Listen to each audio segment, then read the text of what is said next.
How long have you been walking for, dear traveler? You should have been home before dark, but the sun feels like it set long ago. The warmth of the day has passed. The chill of this moonlit night is beginning to set in. Perhaps you shouldn't have had that final ale before you set out. The slight buzz was appreciated inside the warm, safe wooden walls of the tavern. But now that buzz is shoved aside as you strain to see the path before you. Is this the path home? You should have been home by now. Are you lost? You can feel your blood quicken. A sweat breaks out on your brow. Why would you be lost? You grew up in these parts, ran through these woods as a child. You know the way, you think, trying to summon up some confidence, but you don't feel it. You pull your arms in close. The cold breeze chills your sweat, and you feel colder than you should be. Which is when you stop, because you see a fire.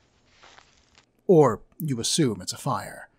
There's a warm orange glow over that way, just off the road. Assuming you're still on the road.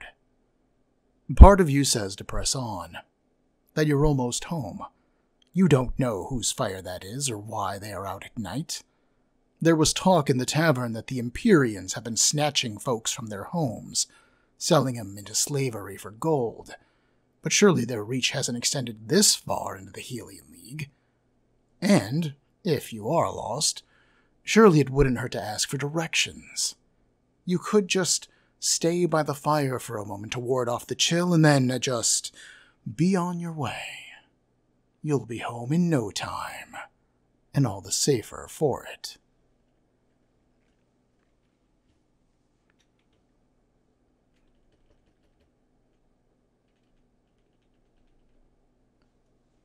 As you approach the fire, you see a single solitary figure hunched near it. It looks like a man, a cloak pulled around his shoulders. The hood is down, casting his face in orange light, and his hands are stretched out, warming in the heat. He looks up. I look up as you approach, surprised, but not worried by your presence. Good evening, friend. Sorry to disturb the peace of the night. I was told there's a tavern in these parts, and I seem to have gotten myself a bit mixed up. Thought I'd make it before nightfall, and, well, that was not the case. But this isn't the first night that I've spent by a fire. I'll make it.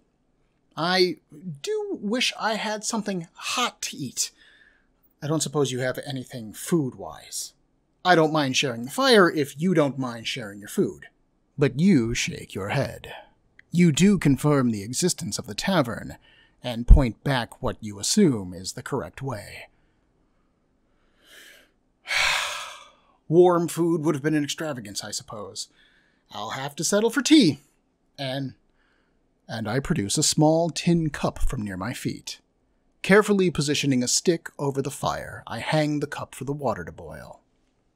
You're welcome to sit for a spell. Maybe the tea will do you some good when it's ready. In the meantime, did I tell you, I'm a storyteller. I was hoping to earn my board and supper at the tavern with this tale, but tonight will have to be a test, I suppose. If you've the time to sit. Excellent.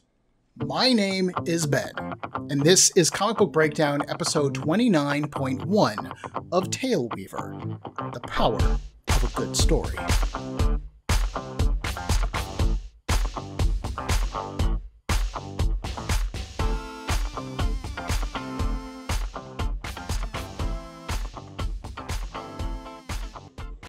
Originally published in November of 2001, Taleweaver is inextricably linked to another fantasy comic book that I love, Battle Chasers.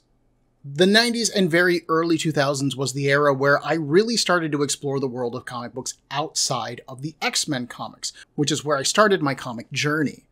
It was during this time that I started to read manga and searched for comic books that weren't just superhero books to read, and fantasy comics like Battle Chasers and Taleweaver were right up my alley. But the trick with wanting a wider variety of comic was finding a a wider variety of comic. I didn't know yet that a comic store could order specific comics for you as a customer or hold them for you when you came in. I didn't know that a pull list was a thing at the time. All I knew was that I showed up at a comic store and I bought what they had.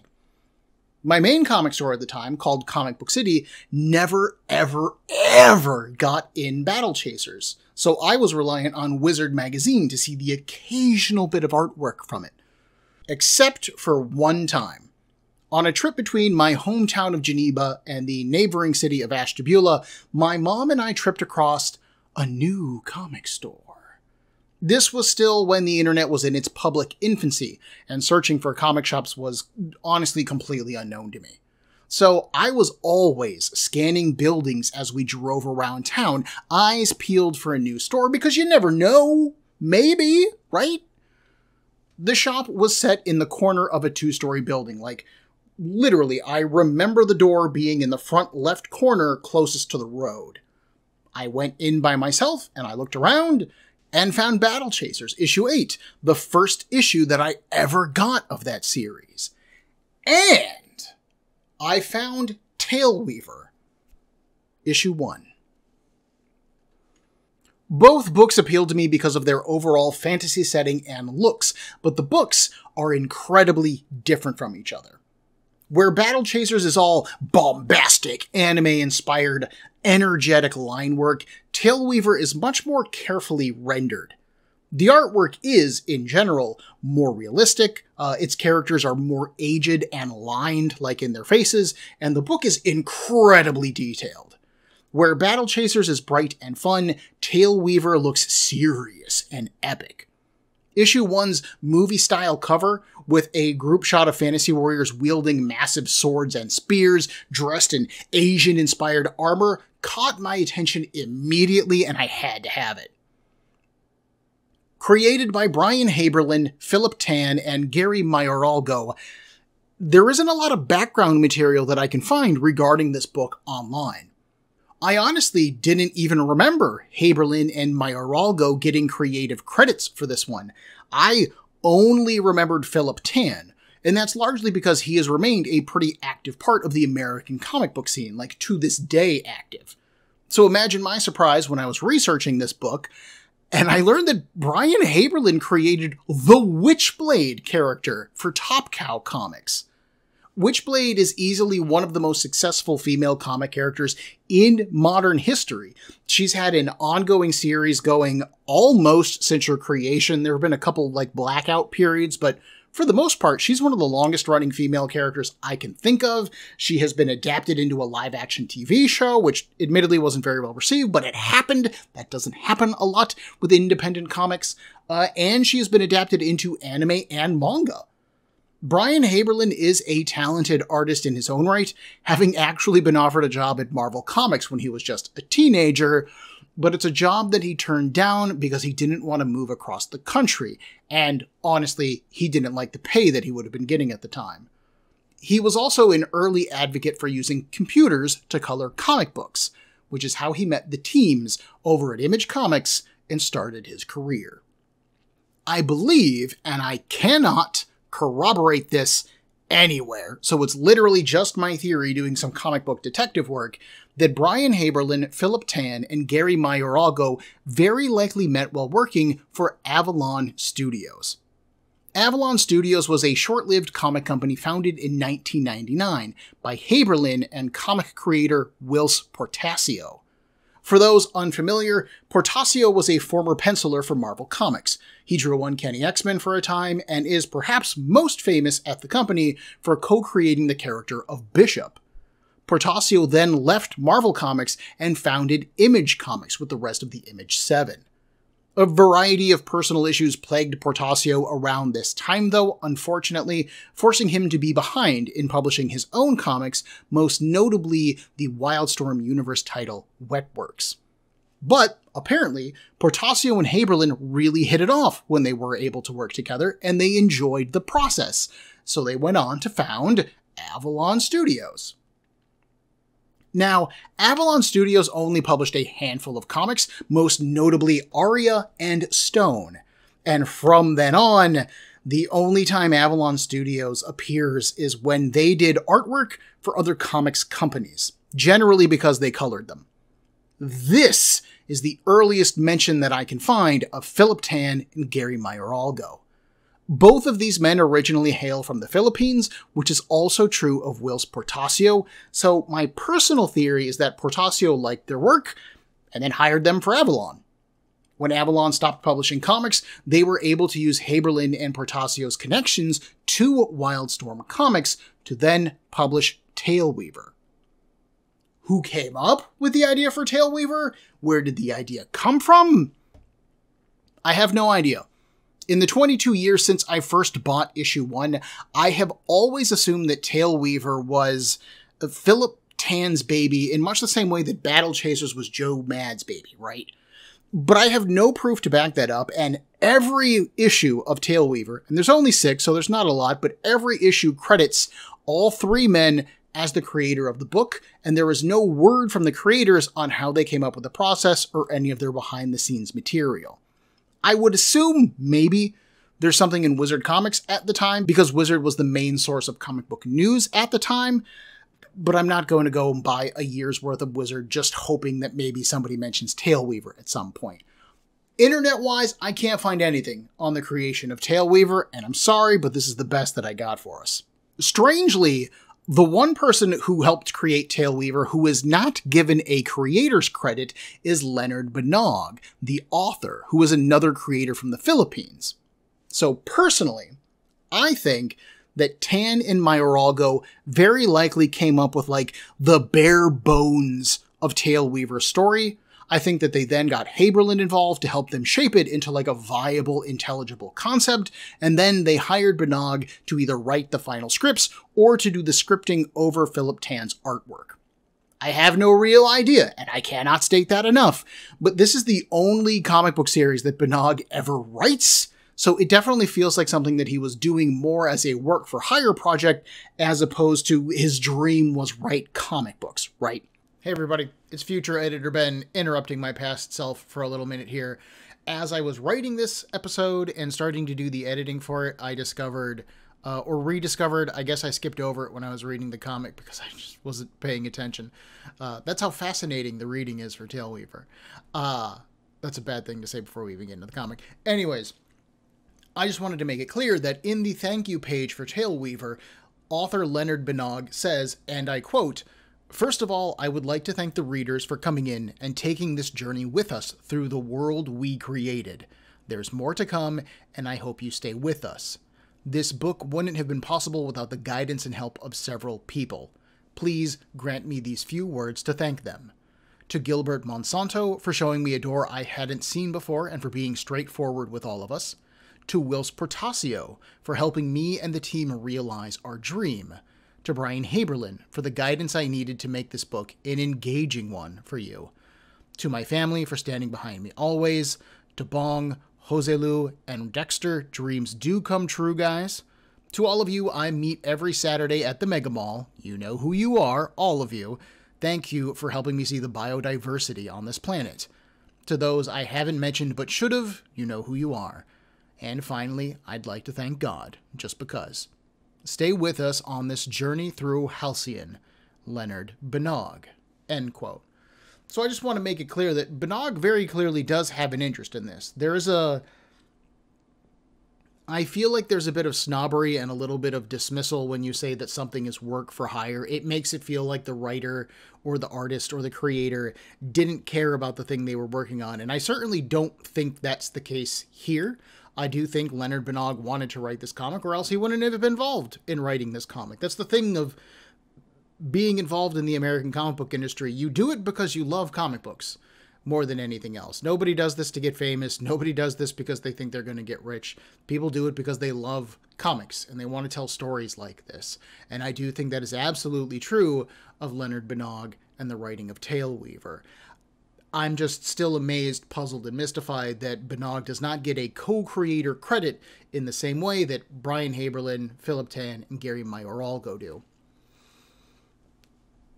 Alright, back to past Ben. Enjoy the episode. So Benog wrote it, Tan penciled it, and Mayoralgo drew it.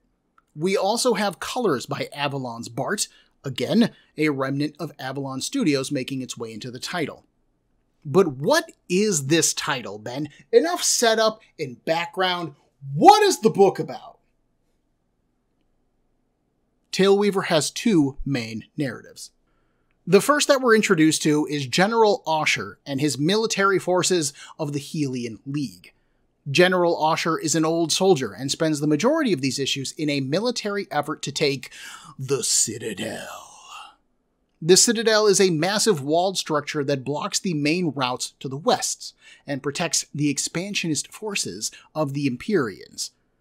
If Ashur can take the Citadel, he will not only be protecting his home nation of Halcyon, but make it easier for Halcyon to move against the Empyreans. It is very clear that Ashur is well respected by his forces, but also that he has fallen from grace. He is trying to make up for something. In this effort, he is aided by a variety of commanders. Lord Duma leads the armored infantry. Lieutenant Savitar is the arrogant head of the spear-wielding infantry. Lord Eponach commands the cavalry. The blind Lord Hoth is the leader of the archery division. And Kuei Yin is the only female commander who is also the master spy and tactician of the forces. They're an odd bunch and act incredibly relaxed and familiar around each other when they are. They question Ashur when they think that he needs to be questioned, but they do also obey his orders when they are given. It's clear that there is a lot of trust both ways in this army, and honestly, they're a pretty likable group of characters. These are the characters that actually occupy most of Taleweaver's first cover. But they aren't our lead character. General Ashur's forces are marching towards the Citadel when they spot a small mining encampment. They've heard rumors that the Empyreans have been enslaving the locals and forcing them to work, and General Ashur has a feeling that there is something important there. His commanders protest this slowdown, but he does talk them into it. He once failed his nation because of his inability to sense something, and he won't fail it again. Since he believes so strongly in this, his forces go along. Growing up in that mining camp is a young man named Axel Shadowstorm. And if that isn't the name of a lead character in a fantasy story, then I don't know what it is. That's as Luke Skywalker as you can get. When we first meet him, Axel is clearly in a bad mood. He yearns for a better life, wanting adventure in the great wide somewhere. He wants it more than he can tell. A slave master hears this and laughingly reminds Axel that he was born a slave, he'll work like a slave, and he'll die a slave. Axel rolls his eyes and walks away from the man, hoping that he chokes on his chicken bone. That's when his friend, Ronan, tries to cheer him up. Yo, dude, he is hyped to hear Axel's new story tonight with dinner. What's it gonna be, man? What's the previews? And Axel is just not in the mood for this level of positivity. He tells Ronan off, and he does immediately feel bad for it, but still, it happens. He's like, dude, calm down, shut up, they're just stories. And Axel is so caught up in this interaction that he doesn't notice behind him the slave master is choking on his chicken bone. After some light prodding from the rest of his friends, Ronan again and his little sister Cecil, Axel does tell everyone a story. This brings us to one of the main hooks of the comic. As Axel tells his story, we get several changes to the presentation of the comic. First off, we see the characters in the story as anthropomorphized animals. So with this story, we see an evil rabbit warlord, we see hedgehog people, rabbit people, and falcon people. The story is actually about Alex, a falcon who was found as a baby by hedgehogs and raised among them. But he feels like something is off. He thinks of himself as like, yo, I'm a hedgehog. I grew up with my hedgehog parents. But that doesn't quite feel right. Tan and Mayoralgo don't change their art style when telling this part of the story, but they do make it abundantly clear to us that the way the story is being told, that it is a story and it is not the main narrative of the comic. This is important because of how it interacts with the story. We also see thick, rusty, complicated pieces of metal and technology that act as frameworks for the individual panels that the story is being told in. This further helps to separate the story from fiction, which is interesting. Because in his story, Axel tells everyone about a falcon named Alex, who was raised by hedgehogs. His small family is pretty happy until the city is attacked by baboons. It's a slaughter until Lord Hawk and his troops arrive. But this story isn't just happening in Axel's story, it's also happening all around them. General Ashur and his forces sweep through the camp, killing or capturing the slave masters, exactly as Axel describes Lord Hawk in Alex's story. Either Axel is predicting the future, or he can make things happen by telling stories. Whichever of these is true, they herald big things for Axel Shadowstorm. And from here, the general shape of the series seems clear to us. Yes, General Ashur has fallen from grace because he failed to sense something, and now he senses something in the mining camp, and he finds a young man with a mysterious gift that even he doesn't know is a gift. To me, the next steps for this is obvious. Axel will be absorbed into Ashur's retinue, either by choice or by force, and he'll use his ability to protect the future to help the commander fight back against the Empyreans. This can be a good thing, as Axel finds military victories, maybe learns how to fight, and helps to save his nation. He can befriend the other commanders, help save their lives, maybe even find someone to fall in love with. That would be nice. Or this could be a bad thing, storytelling-wise. Axel could learn the terrible costs of war, be responsible for death on a scale that he's never considered possible, or be viewed as a monster thanks to his powers, a la the X-Men's mutant narrative. What happens when one of the military commanders gets jealous of Axel's favored position despite his lack of training, experience, or familiarity? That could be interesting. There's a lot of potential for storytelling here, and using General Ashur's narrative as a framework to tell Axel's story balances out Axel's current lack of motivation. We just saw that while Axel doesn't want to be a slave, he doesn't plan on going anywhere either. He never expected more of a life outside of the mines, and he doesn't really have a want or a need that is motivating him to move on and better himself. Ashur's military effort can provide that motivation, at least for a time, and it provides characters for us to follow and for Axel to learn from, resources, so that Axel can eat, drink, and travel with no money or place in society, and honestly, it provides just some good old-fashioned drama. We can explore the unknown to us history and shape of this fantasy world through Ashur's efforts, and grow alongside Axel on that journey. This could be an amazing story.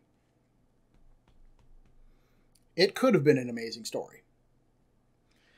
Issue 2, however, runs us in the opposite direction. It opens with Ashur and Axel separating immediately. Ashur has a military effort to lead, after all, both here at the mining operation that he now has to help recover from the attack, and still continue the march towards the Citadel, which is his main mission. Axel is pulled away to recover his little sister, Cecil, from a house which was destroyed in the conflict. Lord Duma actually ends up helping him, demonstrating legendary strength by lifting a boulder that is almost twice his size.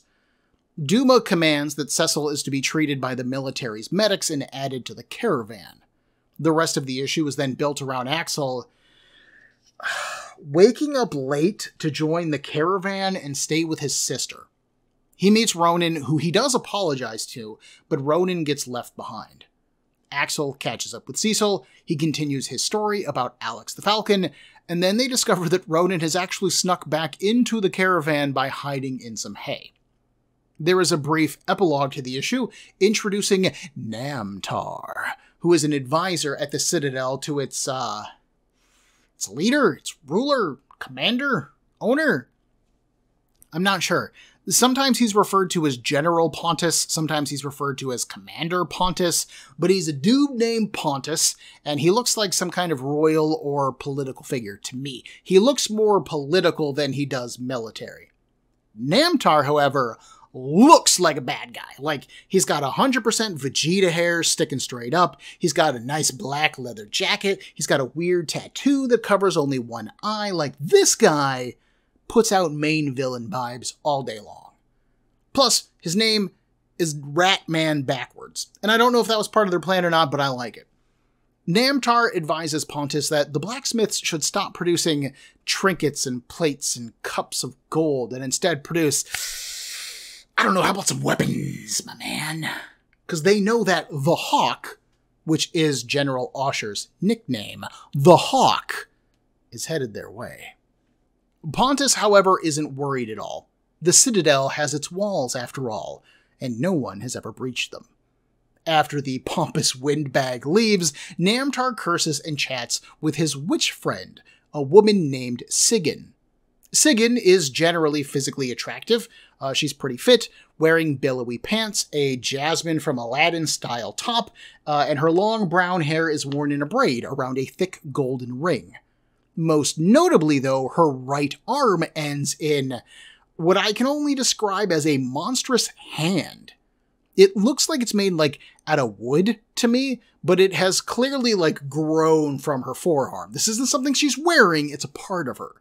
But the palm of it is almost bigger than her head, and the fingers are jagged and sharp. Where Axel's premonition feels like it could maybe just be luck, Sigyn confirms that this world has some amount of magic to it. And that's issue 2. It's, oddly empty and pointless. This honestly surprises me. This isn't how it was supposed to go, I found myself thinking, the entire time that I was writing up this issue. Ashur was supposed to offer Axel a place amongst his forces, right? Axel was supposed to say yes and bring his family and or surrogate family, at least in the form of Ronin, I would think, with him. And then they would be pulled along on an adventure both amazing and terrifying. But instead, this version of the story is weirdly more disappointing and more realistic to me. General Ashur doesn't have time to pursue this odd feeling that he has. He came here on a hunch, he found a teenage slave that he feels something about, but he has no reason to feel anything. Lives are counting on him, and that responsibility demands his attention now. And so General Ashur casually and kind of distractedly just doesn't focus on Axel. And for Axel, you know, he doesn't know that General Ashur's attack perfectly matches the story that he told about Alex and the Hawk Lord. He doesn't know that whatever gift he has, nor does he have any reason to demand or ask for a place with the General. Axel's concern is the only thing that he has left to him, his family. And it makes perfect sense that Axel would go to help Cecil, even if it plays against all of the momentum of the story up to this point. But then, with the back half of the issue, Axel is pulled along. Lord Duma commands that Cecil be put on the caravan, which is a thing that terrifies me, and I'm not even Axel. If my little sister got injured and then some super strong military dude just basically kidnapped her for ostensibly her own good, I will admit, like, I would still be scared as heck about that. Axel was not invited along on the caravan. Where is the caravan going? Is it coming back? When Cecil reaches the destination on the caravan, what happens to her then? She doesn't know anyone on that caravan. Is Axel even allowed to follow?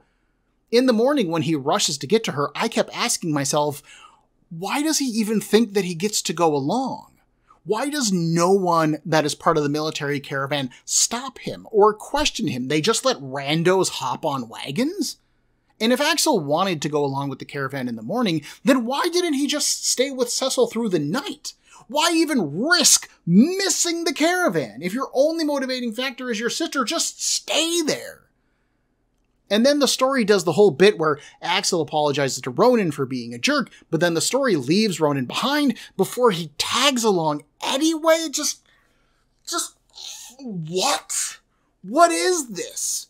This isn't how you tell stories with this weird start and stop structure.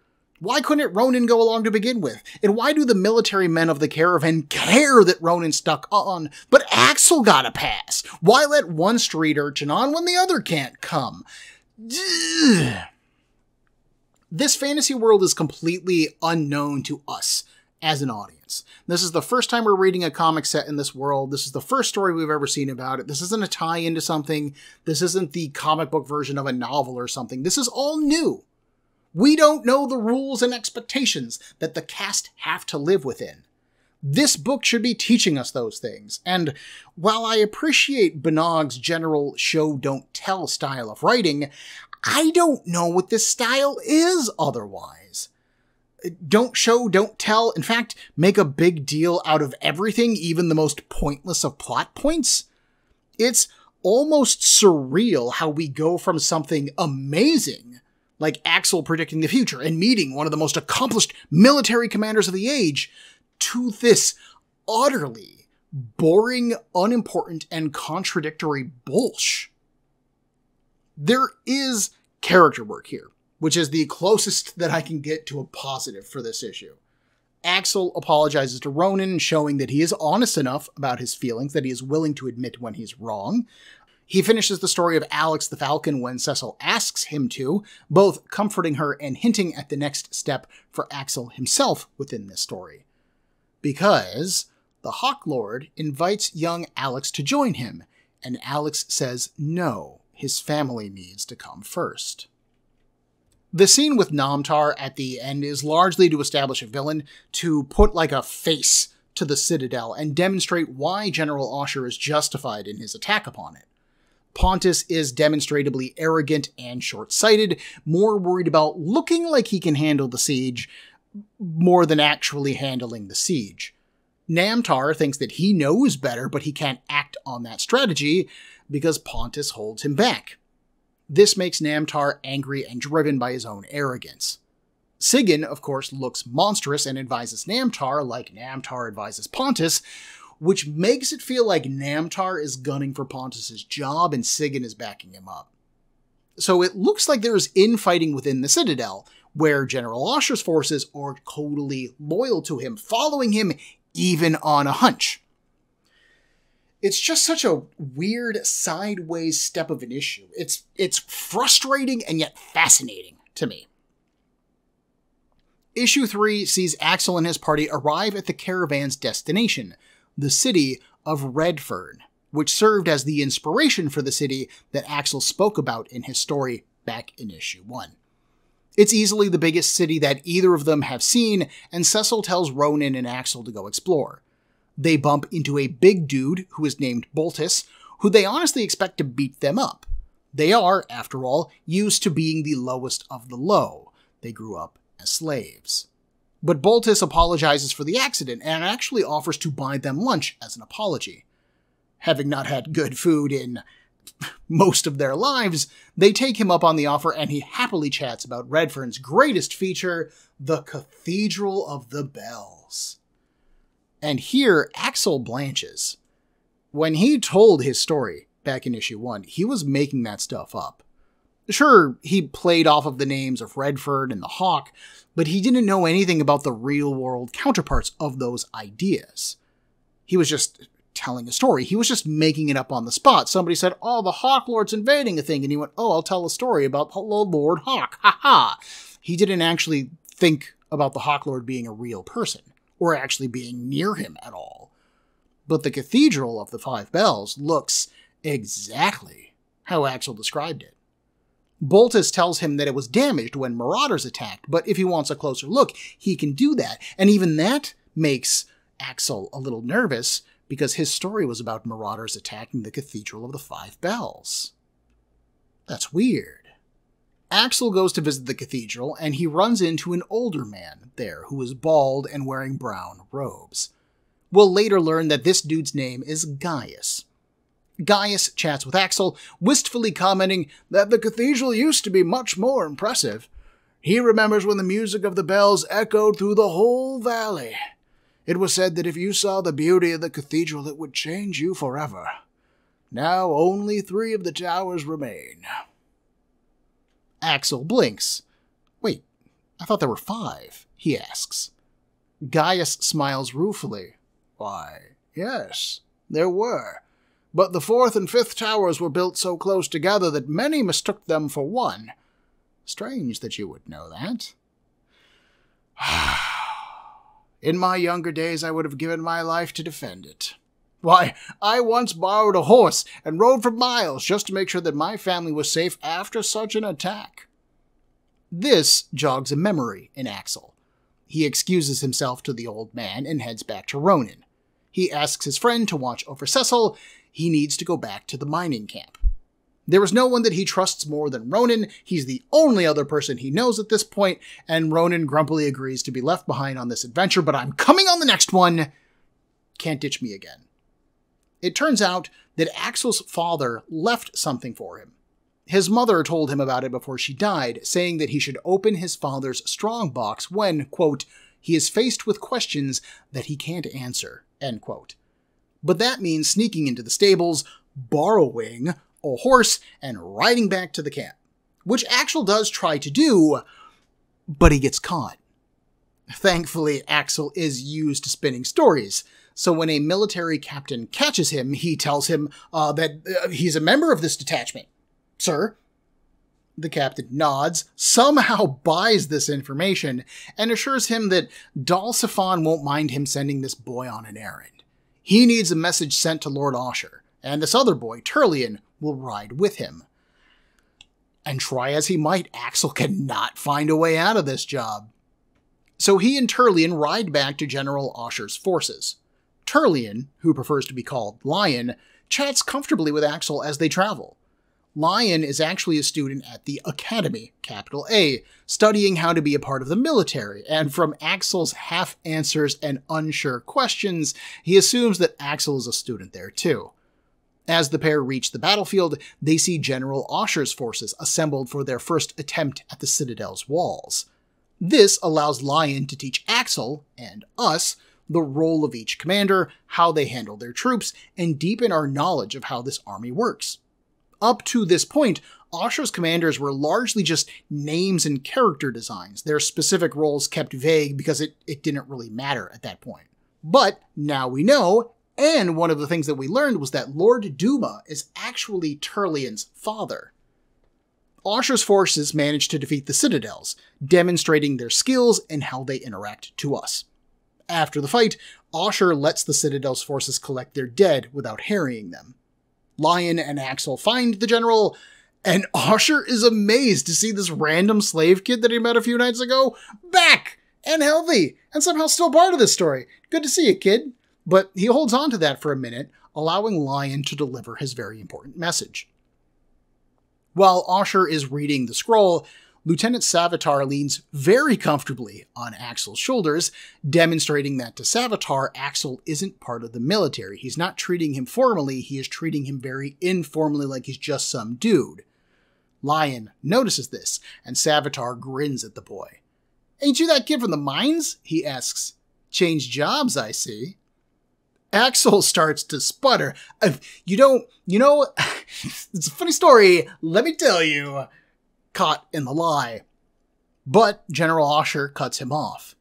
If there are questions to be asked, then he will ask them. And he does ask them. Like, he literally just goes like, Savitar's like, "Kid, what are you doing here?" And Ashur's like, "Hey, shut up, I got this." "Kid, what are you doing here?" It's... So Axel explains himself. Like, literally, he's like, "Oh, I wanted to go back to the camp, so I tried to steal a horse, but then this dude saw me, and I kind of told him that I was part of the detachment, and then he sent me here with a message for you, so I just kind of had to go along with everything. I just kind of want to go back to camp. I was going to borrow the horse, believe me. I wasn't stealing it, I was just borrowing it. I was coming back." And the general buys this. And admittedly, it's what happened, but still, the general buys this. And General Ashur then turns his attention to the news that he was given. He was counting on Lord Mora's forces to back him up for this siege. They lack the numbers to just break the citadel on their own. They can't get in except through the front gate, and they can't hold the gate through all of winter. They need both of the armies to apply enough pressure in order to crack the walls. It's humiliating and humbling, but Ashur says that they'll have to retreat for now. Without Lord Mora's forces, they just can't do it. But he explains all of this to his commanders in front of Axel, who breaks everyone's minds when he raises his hand and he's like, "You know, I got an idea." he remembers a story about a king and a castle. A river ran through the castle, much like a river runs through the citadel, allowing the king to build a hidden passageway should his family ever need to escape unnoticed. Maybe the citadel has something similar? Savitar, clearly quite comfortable around Axel. I actually love how calm Savitar is with all this, like how chill he is with Axel. He just scoffs. He's like, dude, kid, my spies have already combed the Citadel's walls, kid. Such a thing doesn't exist. We'd have found it if we did. But General Ashur's like, hang on a sec there, Savitar. Such passages did exist in the old days. They should take a second look. After all, they either retreat and allow the Empyreans to gather their forces, or they have to trust in a fairy tale.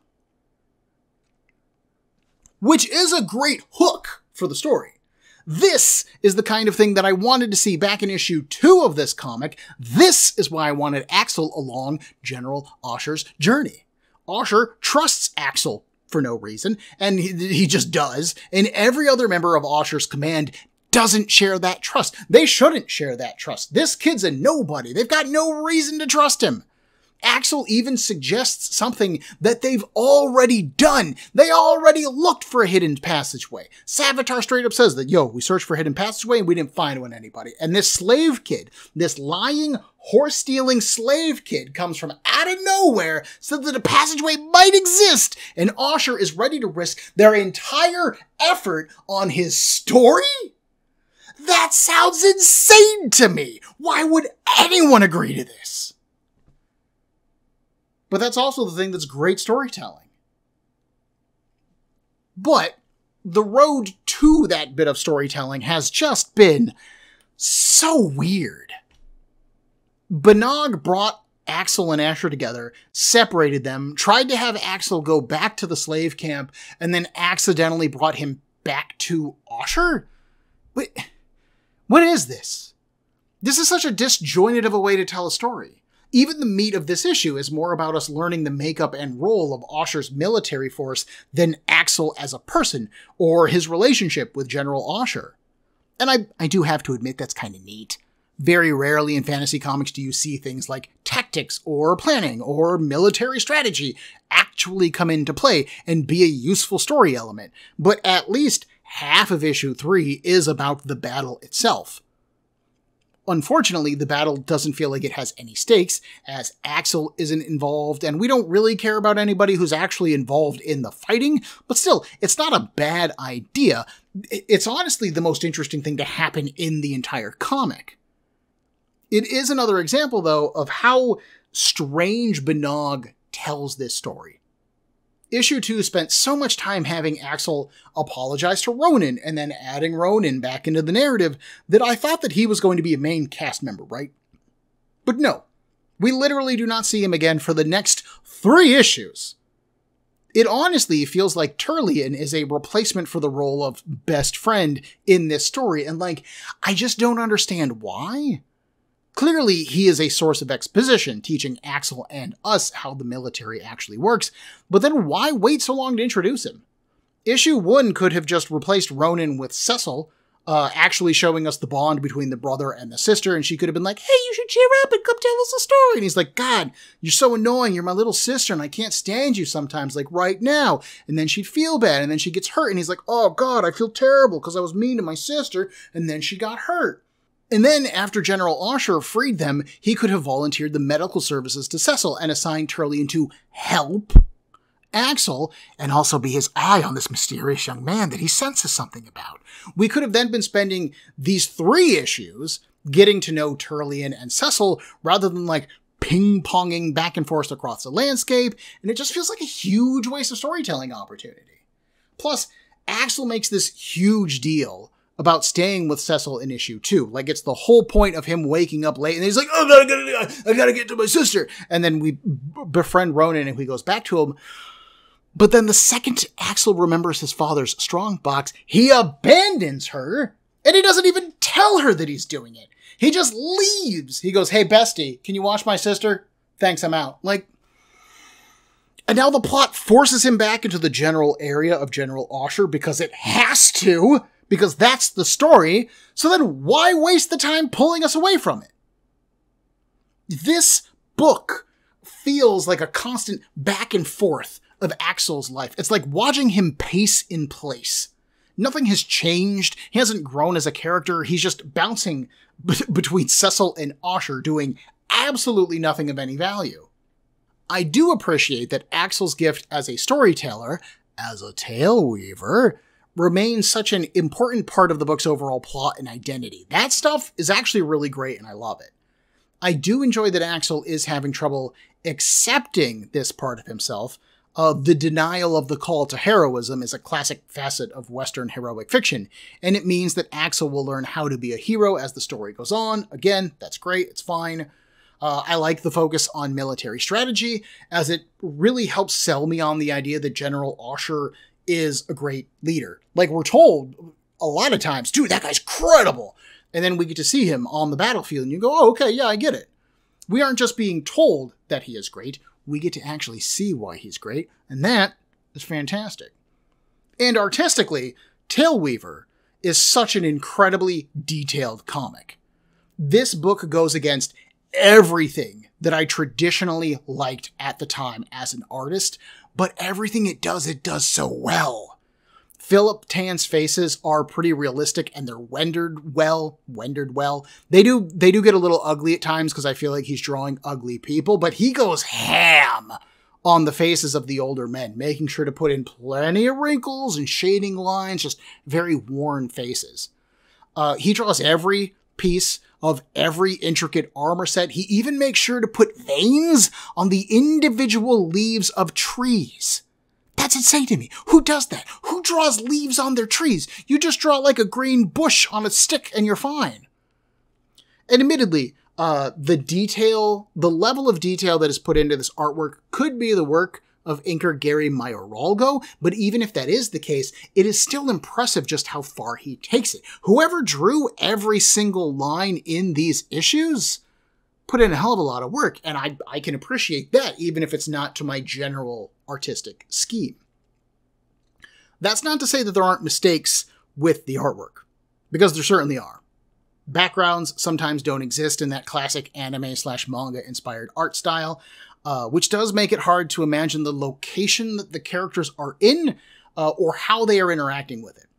For example, when the caravan arrives in Redstone, the camera is looking at Axel and Ronan, who are then looking at the city, oohing and awing. The city would be behind the camera. When we see the Cathedral of Five Bells, it is a massive structure backed up to an even bigger tree, the kind of thing that would honestly have dominated the cityscape when our main cast first entered it. They would have walked into Redstone and gone, whoa, the Cathedral of Five Bells, that's amazing. But they clearly didn't see it upon arrival. Somehow, they just missed a whole chunk of the skyline.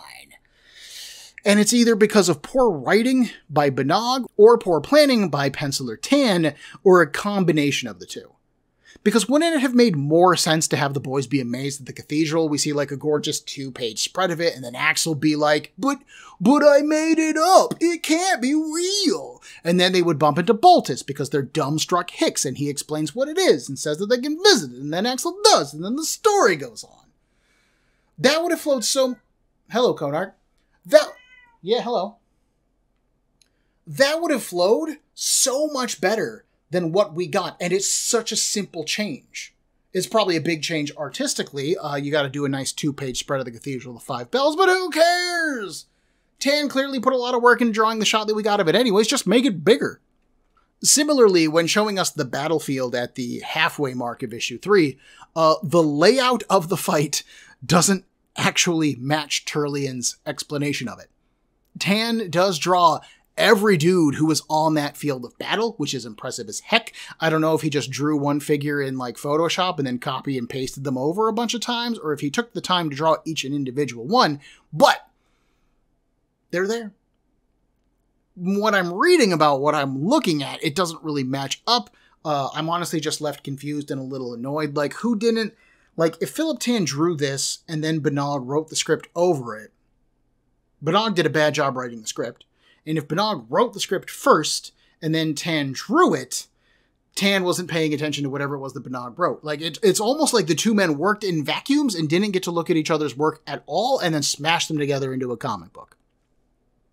Honestly, it's these features that made writing up these 2 episodes, which is how long it's going to take to cover Taleweaver, such a pain, dear listener.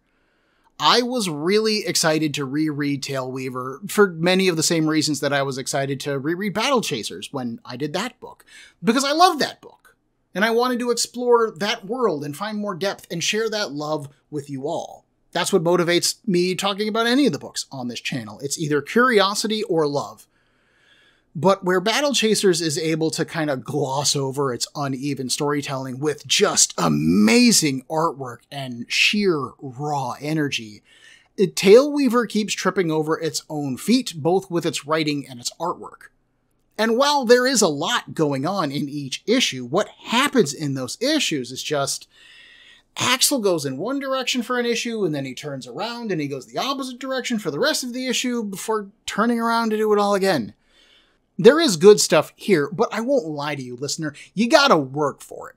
That's part of what's tripped me up on producing these episodes. I fully wrote 2.5 episodes covering Taleweaver like a normal series before going, this just isn't working. And then I stopped, and I kept thinking about it, and I tried to get back on track, and then I never got back on track. And it finally took me going, you know what? I just don't think Taleweaver's that good of a comic. It's not quite a bad comic, but it's not a very good comic for sure. So let's just smash it down. So we're going to get 3 episodes here. We'll get 3 episodes, 3 issues next episode. We'll be done with Taleweaver. I can satisfy my own curiosity, and I do have a desire to talk about the book. I do think that it is I think it's the kind of comic that not a lot of people have read, and I think for good reason at this point. But still, I do kind of have a love for it, and I do want to share that love for y'all. There are good things here, just not a lot of it. But we're going to get through this one really quick. I'm sorry that I haven't been uploading otherwise, but we're getting back into it now, and we'll hopefully finish this one out. Next week, Axel is going to work for it. He has, against his own wishes, been put in place to either help General Ashur win his siege or cost him his victory.